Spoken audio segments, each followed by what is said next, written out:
Bueno, entonces para continuar con los artículos, el siguiente se titula Una forma CRISPR de identificar objetivos en cáncer. Fue publicado en New England Journal of Medicine en la sección de implicaciones clínicas de la investigación básica en junio del año pasado.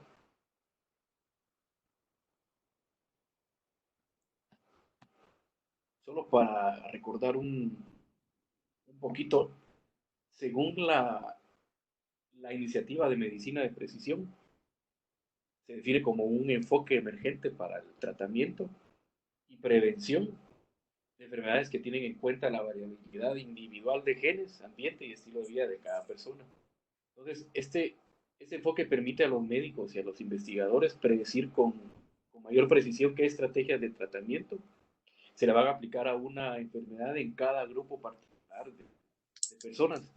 Traspolado a la práctica clínica en cáncer, pues implica el análisis molecular del tumor para identificar los atributos claves que permiten la selección de agentes terapéuticos con una alta probabilidad de eliminar el tumor, mientras minimizan efectos secundarios. Ese enfoque no solo relaciona tumores específicos con tratamientos específicos, sino que también evita que los pacientes se vean expuestos a agentes que sean poco benéficos o que tengan poca respuesta. El desarrollo de tecnologías de secuenciación de alto rendimiento, bajo costo, como el CRISPR que vamos a explicar un poquito más adelante, ahora permiten que la investigación de alteraciones somáticas en tumores y la detección de mutaciones en distintos tipos de cánceres, como por ejemplo melanoma, cáncer de mama, cáncer de pulmón no microcítico y varios tipos de leucemia, se utilicen ampliamente para seleccionar regímenes de tratamientos bien específicos. A pesar de que haya bastantes éxitos claros, solo una pequeña, perdón, ahí está, pasé, solo una pequeña minoría de pacientes se beneficia de este perfil molecular del tumor, además de las limitaciones en el acceso a las pruebas, que es lo más común, al menos aquí en nuestro medio. Hay dos desafíos principales que se interponen en esto, específicamente que no se puede identificar la mayor veces un oncogen y cuando este oncogen se logra identificar, se carecen de agentes terapéuticos activos. Entonces, en el artículo mencionaban dos autores, que Behan et al. Y Chan et al., que trabajaron en dos grupos independientes. Entonces, estos muestran que la investigación sistémica, funcional y genómica de las líneas celulares de cáncer proporcionan un camino poderoso para encontrar nuevas dianas terapéuticas. Entonces, el CRISPR, estos investigadores lo que hicieron fue que aprovecharon todos los avances en el conocimiento de la estructura del genoma y todos los métodos para realizar la ingeniería del genoma para probar sistemáticamente las consecuencias de la eliminación de cada gen que se habían identificado en cada tipo de cáncer y la viabilidad que tenía la célula cancerosa luego de la eliminación. Entonces, ¿cómo lo hicieron? Lo hicieron a través de CRISPR-Cas9, que si se recuerdan de esta clase anterior que nos explicó Karin, que no voy a entrar tanto en detalle porque sería 2 horas la clase, solo para recordar, el CRISPR es las iniciales de un sistema de repetición palindrómica corta, interespaciada regularmente, y el Cas9, el Cas es una endopeptidasa que va cortando regiones del ADN. Este se fue identificado primeramente como un sistema inmune de las bacterias hasta los virus, pero esto no lo vamos a tocar. Entonces, estos dos autores, Behan y Chan, lo que hicieron es que identificaron 18.000 genes diferentes, Behan en 339 líneas celulares de cáncer y Chan en 517 líneas celulares, de manera que masivamente y paralelamente evaluaron si la eliminación de cada gen, de todos estos 18.000, condujo a la disminución de la célula cancerosa o la apoptosis o la muerte de esta, de esta célula. Entonces, en ese recuadro, en esa imagen, podemos ver más o menos. Entonces, para realizar el cribado de la pérdida de fusión a escala del genoma, lo que hicieron fue que tomaron, como ya había dicho, fueron 18.000 genes que estaban asociados a distintos tipos de cánceres. Acá en el lado A, en este lado podemos ver que la línea celular 1, línea celular 2, línea celular 3 y así sucesivamente, tenían mutaciones en ciertos tipos de cánceres. Entonces, lo que ellos hicieron es que introdujeron miles de RNAs guías cortos, que son estos de acá, a través de la clona y secuenciación de los plásmidos. Dentro de los plásmidos introducían los RNA guías junto con el material genético para codificar la Cas9, la endopeptidasa.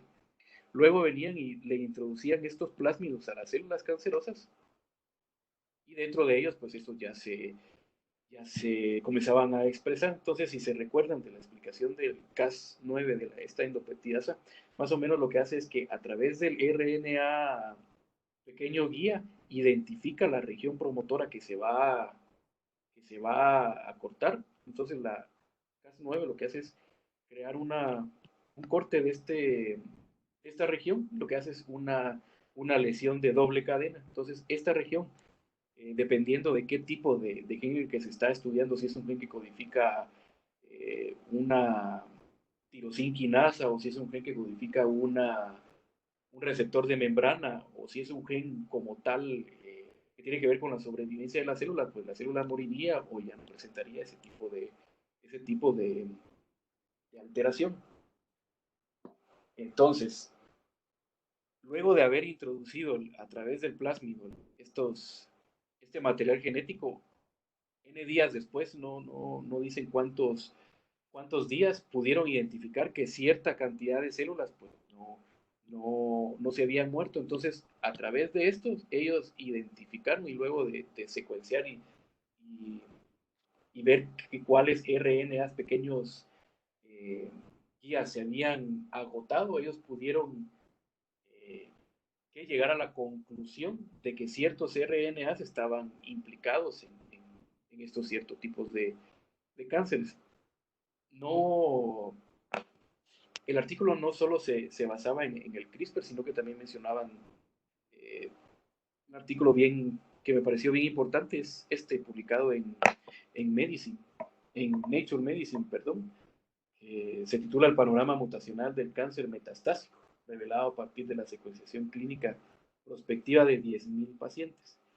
En este no se usó CRISPR, sino que se usó un panel de secuenciación masivamente paralela de próxima generación, que es secuenciación genómica, no es CRISPR, sino que es de la última generación antes de esto, en el Memorial Sloan Kettering Cancer Center. Entonces el estudio se llamaba MSK Impact. Entonces lo que hicieron fue a través de NSG, la secuenciación más reciente, basado en la captura e hibridación, capaz de detectar todas las mutaciones codificantes de proteínas, alteraciones del número de copias, mutaciones de los promotores, y los compararon con una biblioteca previa que ya tenían de 410 genes asociados a cáncer.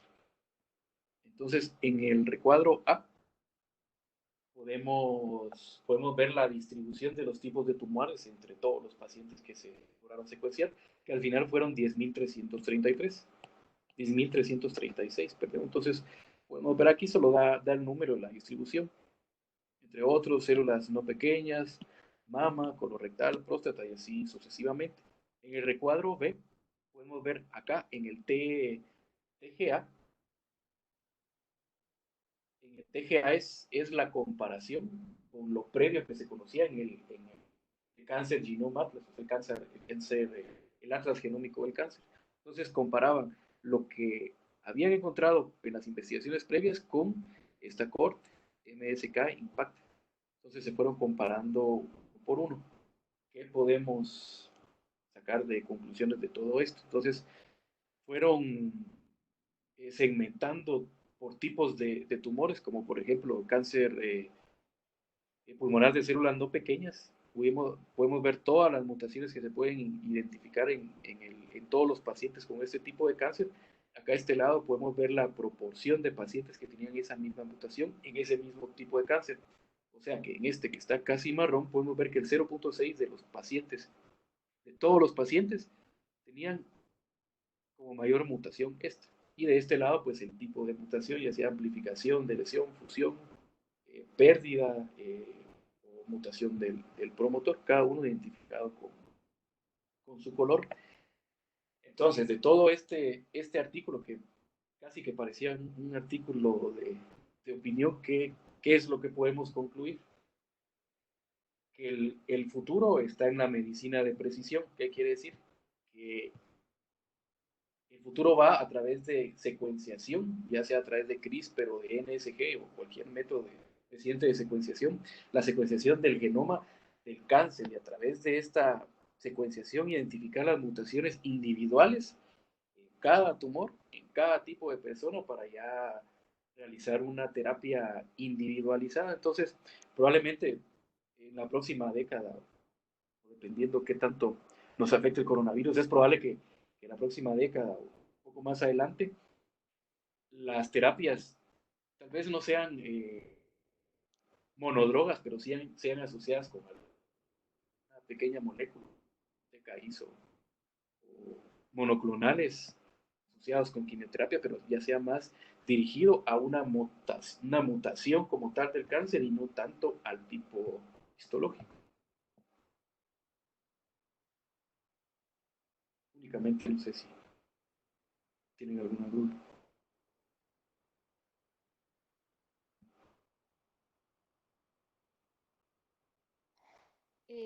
Doctor Castro,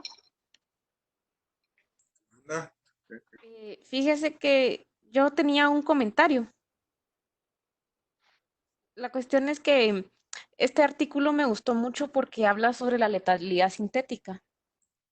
Entonces, la cuestión es que el por qué me llamó la atención la letalidad sintética es porque una vez di un artículo sobre olaparib y entonces hablaba sobre la letalidad sintética.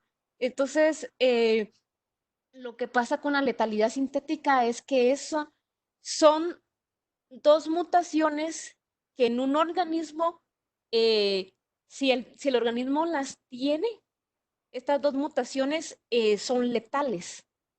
Entonces, pero sin embargo, o sea, estas mutaciones separadas no son letales.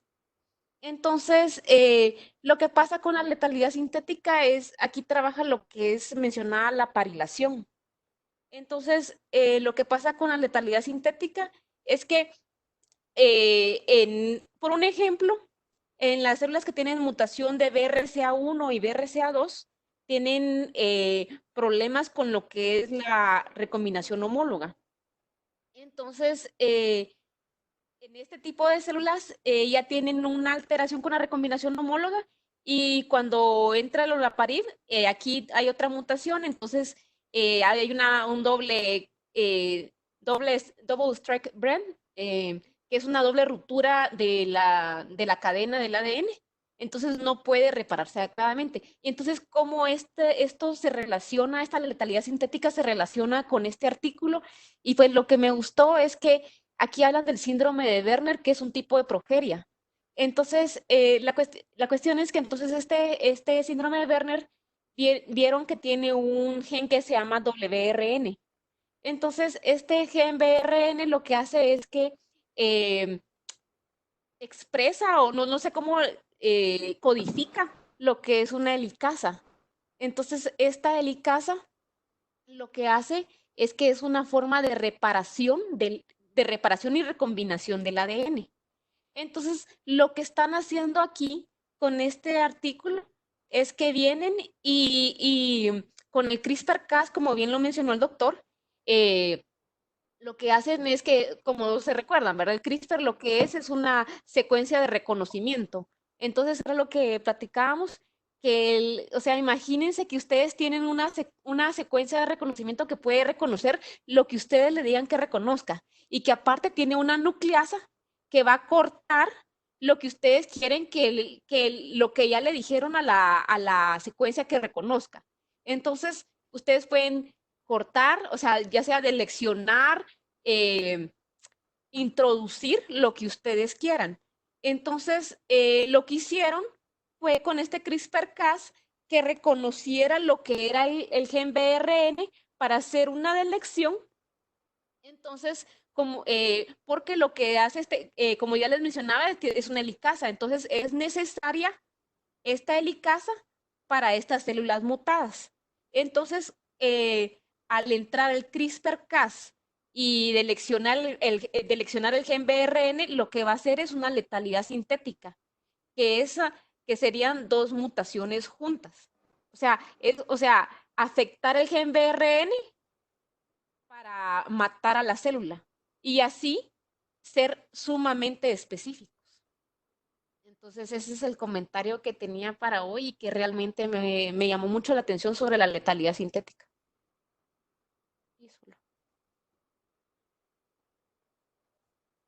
Gracias, Karin. ¿Algún otro comentario? Pues a mí me llama pues la atención este tipo de, de estancias, ¿verdad? Ustedes, porque realmente a quién se le ocurre pensar a este tipo de, realmente de moléculas, ¿verdad? Que sean tan sofisticadas, es increíble, de verdad. Em, lo que veo yo de las CRISPR es obviamente que creo que van a funcionar muy bien, como varios artículos lo mencionan, con enfermedades monogénicas, ¿verdad? O sea, eh, porque creo que es mucho menos desorden, ¿verdad? Ustedes no sé qué piensan, pero si solo se ataca, porque de hecho ya ven que donde más avanzado está es en ciertas enfermedades neurológicas en las cuales pues hay una mutación específica, solo una, que la logran cortar y reducir a una enfermedad mucho más leve, porque no es que se logre curar, simplemente la expresión es mucho menor y por lo tanto es una parálisis menor. Eh, pero creo que para eso probablemente este tipo, porque lo llaman como tijeras genéticas, tijeras génicas, ¿verdad? Porque logran, como dice ustedes, es entrar, cortar eh, y de ahí el reensamblaje del ADN, ¿verdad? Que puede ser simplemente que se ensamblen las dos puntas o bien que haya inserciones o deleciones. Pero creo que para eso va a tener un poco más de presente, ¿verdad? De ahí para las otras cosas tan complejas, pues no sé, me da ciertas sensaciones. Obviamente creo que parte de la bioética de usar este tipo de terapias que pues los mismos artículos van mencionando, ¿verdad? Que se puede dar muchísimo a manipulación y que eso es lo que preocupa obviamente a muchos centros. Y yo solo tenía también un comentario de la presentación del doctor al final, de lo del Memorial Sloan Kettering Center, es una base de datos. De hecho, nosotros en INVEGEM usamos, bueno, yo la uso particularmente mucho cuando analizamos los paneles de NGS en los resultados de tumores. Bueno, uso bastantes bases de datos, no es la única que uso, pero esta que está en que se llama CBio Portal. Ustedes se pueden meter ahí y está, precisamente uno puede interpretar un poquito los resultados del NGS en base a estas caracterizaciones moleculares de muchísimos pacientes. Y pues lo que salen en estas bases de datos es frecuencias, es la explicación biológica, es a qué puede corresponder, obviamente si está descrita esa mutación o no, que es parte de lo que cuesta muchísimo interpretar, porque uno va encontrando en el NGS un montón de mutaciones que no son precisamente las que están publicadas y descritas, y ya no sabe uno mucho qué hacer con ellas, ¿verdad? Y todas estas bases de datos, que como les digo, son varias, hay europeas, esta que es de Nueva York, pues le ayudan a uno a integrar y a interpretar un poquito más el significado que pueda tener a lo que uno va encontrando. Fuera de la bioinformática, que ya pues, la realizó uno al meter toda la información del NGS a las plataformas de bioinformática. Pero como vuelvo a insistir, esto es súper útil. Depende del panel que uno tenga. Es un panel para tumor sólido. Hay paneles para hematología también. Y le puede a uno facilitar mucho la interpretación, que de hecho ya no es tan fácil, ¿verdad? Esta interpretación de todos los resultados que les puede dar la secuenciación masiva. Em, pues esto se va actualizando cada vez que uno se mete, van agregando ellos mismos a su plataforma más datos, más información, eh, y dicen, bueno, esto se ha actualizado hasta tal fecha, algo así como lo que uno hace en PubMed, que se recuerdan que puede meterse uno a la región de genes, a la región de ClinVar, para poder ir viendo también si están descritas esas mutaciones que uno va encontrando, los diferentes exones, etcétera. Y pues todo eso trata uno de como armar un rompecabezas y tratar de dar una respuesta a ustedes, que son los que están viendo precisamente a los pacientes y ayudar, ¿verdad? La mayoría de ellas pues puedan ser más pronósticas, más de tipo de comportamiento. Me gustan mucho algunas plataformas en las cuales les da uno información acerca de blancos terapéuticos, porque realmente como muchas veces pues estamos siempre comentando en el análisis bioinformático, realmente tiene mucho más sentido la descripción de genes cuando hay un blanco molecular, como ustedes nos lo mencionaban, ¿verdad? Y poder ver también si hay estudios clínicos en un futuro.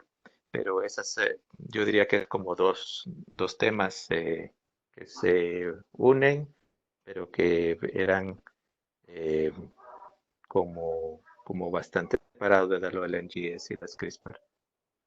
Pero muy interesante. Yo creo que es lo que todo el mundo habla ahorita con este tipo de sustancias, ¿verdad? Y parece ser, según lo que menciona, que es como que fácil hacerlas. Yo no sé de dónde puede ser fácil, pero en fin, es varios de los comentarios que dicen eh, en, en estas publicaciones. Gracias, Mauricio. Otro comentario, pues. Mauricio, y aprovechando, eso siempre me quedó la duda. Lo, dicen, actualizamos la base de datos o metimos una mutación nueva o una variante nueva. ¿Hay algún número de casos, Mauricio? Digamos que te digan, la descubrimos en 50 esta variable y entonces ya la incluimos, porque a veces da la sensación de que son estudios caros, pequeños, como muy dirigidos a una población especial, eh, que no sabemos si nosotros estamos incluidos en ella, porque pues, no se han hecho tantos estudios aquí con nosotros, ¿verdad? Pero ¿hay algún número o hay algún criterio que se cumpla para incluir la variable? Es la pregunta final.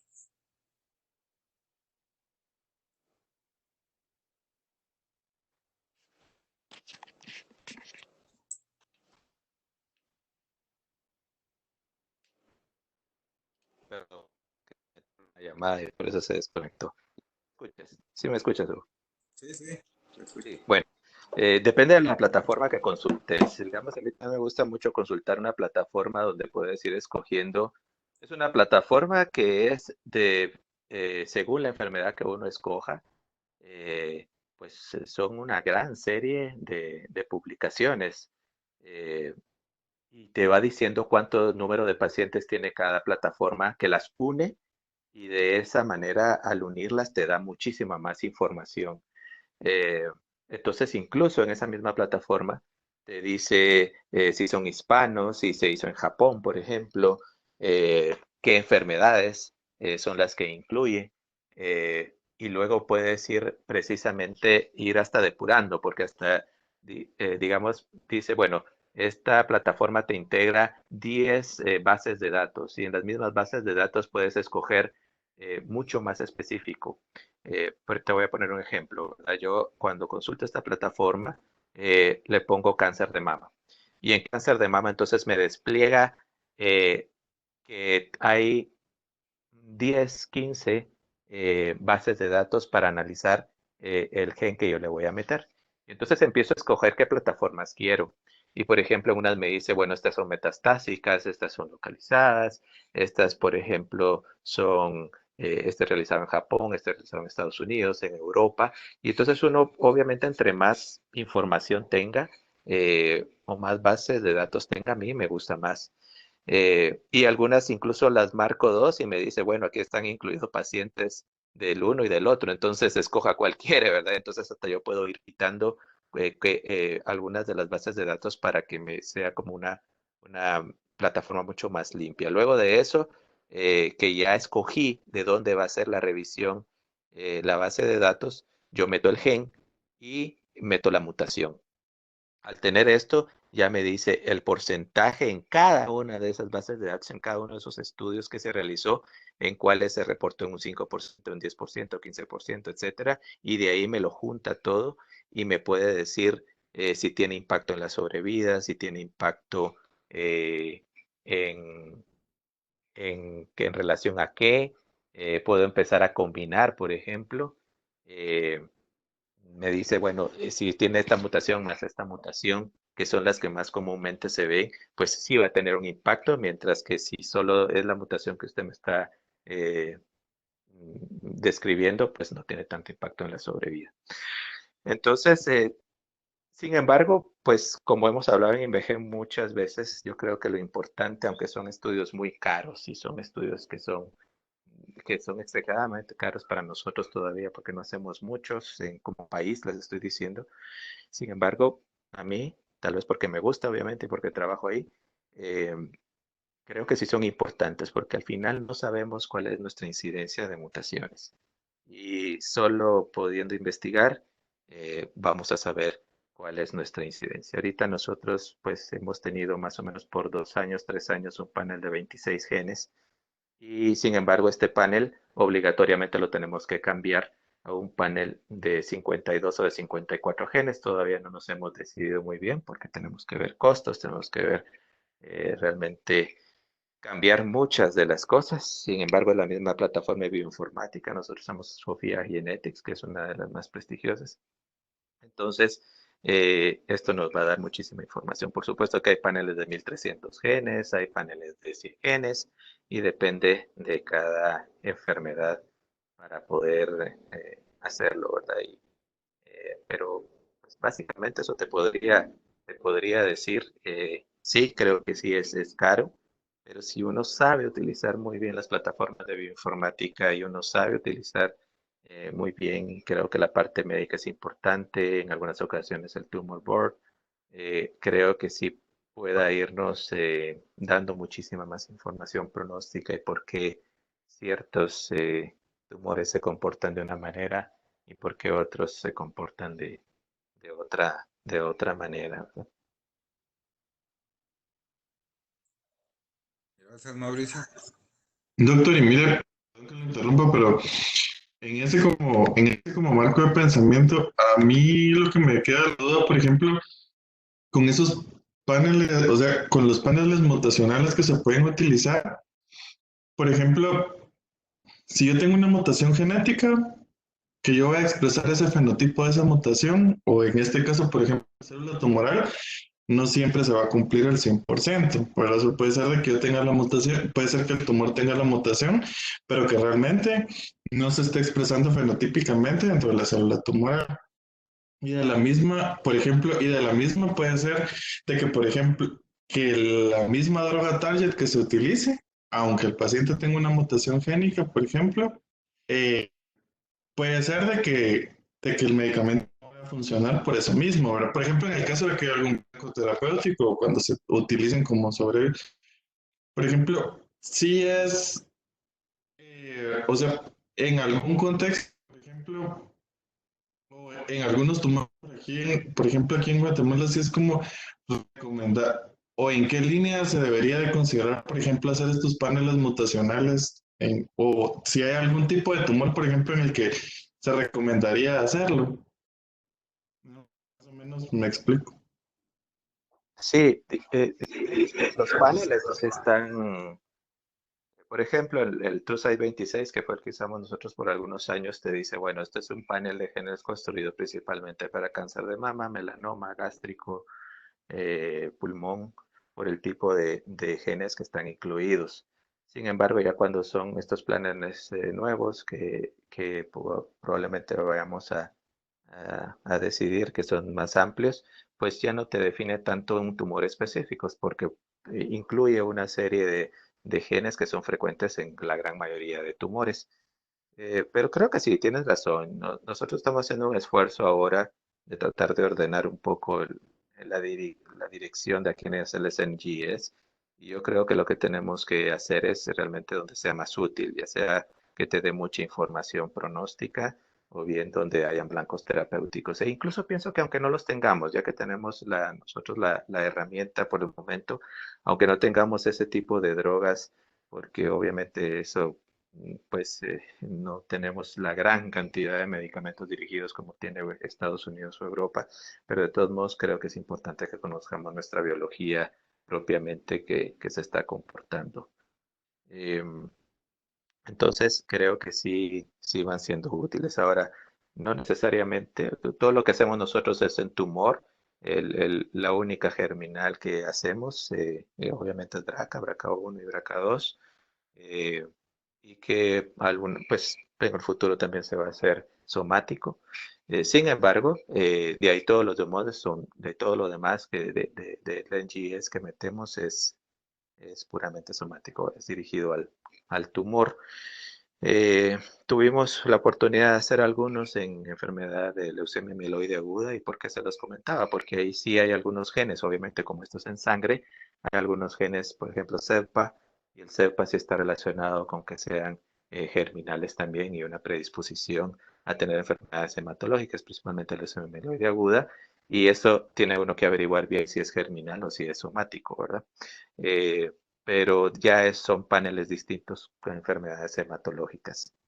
Em, pero más o menos a eso va dirigido. Realmente, pues es apasionante. A mí me encanta incluso interpretar o meterme a ver lo de tumor sólido, pues pensar que no soy oncólogo, pero como apasionado de la biología molecular me gusta mucho. Sin embargo, sí hay que ir un poco despacio y tener mucho cuidado, como dice Hugo, para no tratar de empezar a hacer y crear tanta información y que realmente o no sea de utilidad o que tanto vaya a ser real, ¿verdad? Porque esa es parte de la complicación del NGS, ¿verdad? El NGS a veces pues hay que interpretar bien lo que es el ruido, interpretar bien lo que son mutaciones que no sabe uno si son simplemente polimorfismos. En fin, tiene que ver uno mucho la variante alélica.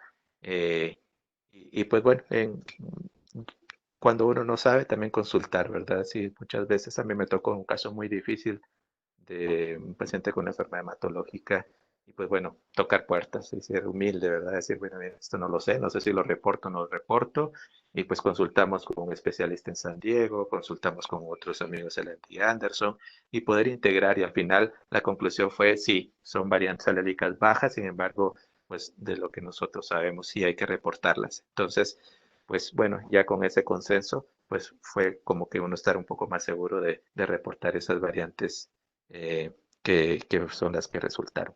Nos falta mucho por conocer, definitivamente, ¿verdad? Pero a medida que se vayan masificando estos estudios, que podamos hacer mucho más, creo que vamos a poder dominarlo de una mejor manera y tener mucha más información de lo que realmente pasa en nuestros pacientes. Si les pongo un ejemplo rapidito ya para ir terminando. Por ejemplo, cuando nosotros estudiamos, que no fue por NGS, sino fue hacemos PCR de punto final para hacer cromosoma Filadelfia. Eh, y empezamos a descubrir que en niños teníamos una alta incidencia de cromosoma Filadelfia en leucemia linfoide aguda, lo que no está descrito en, pues en Estados Unidos o en Europa, que ellos tienen más o menos un 2% o 3% y nosotros llegamos hasta un 9-10%. Pero si no hubiéramos hecho esos estudios en niños muy chiquitos, entonces no conoceríamos que nosotros tenemos esa realidad. ¿Y por qué tenemos más cromosoma Filadelfia? Simplemente porque tenemos y compartimos ciertos genes ancestrales con poblaciones asiáticas, probablemente desde nuestros inicios, cuando vino el hombre a América, y cuando se fue sorprendente ver que la misma incidencia de cromosoma Filadelfia tenían estas poblaciones asiáticas de las que tenemos nosotros. Entonces, son cosas que uno tiene que ir armando el rompecabezas, pero si no las estudiamos nunca lo vamos a saber, ¿verdad? Entonces, pues difícil investigar en un país tan pobre, tan pequeño, pero pues ahí vamos, ¿verdad? Tratando de hacer lo que se puede.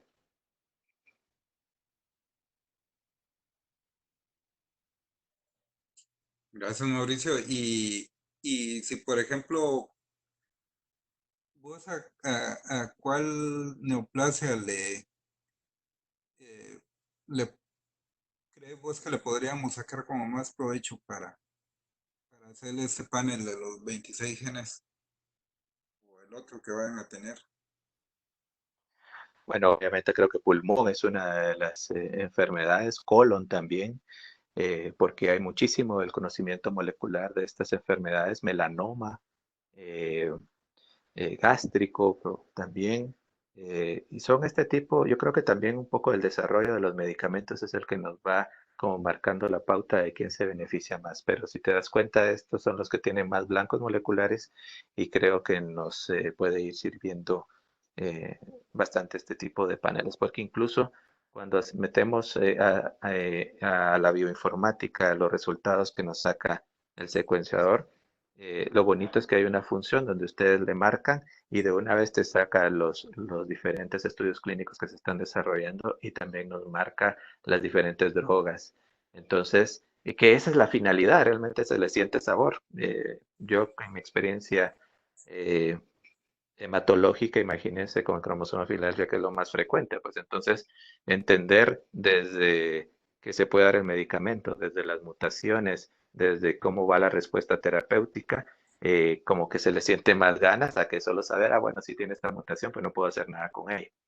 Entonces, creo que hay genes particulares que son muy útiles y principalmente en este tipo de tumores que te decía, donde vas a poder elegir si usas un EGFR o puedes usar una inmunoterapia y que puedes ver otro perfil de mutaciones que te ayudan, se le siente muchísimo más sentido a poder hacer estos estudios tan complejos.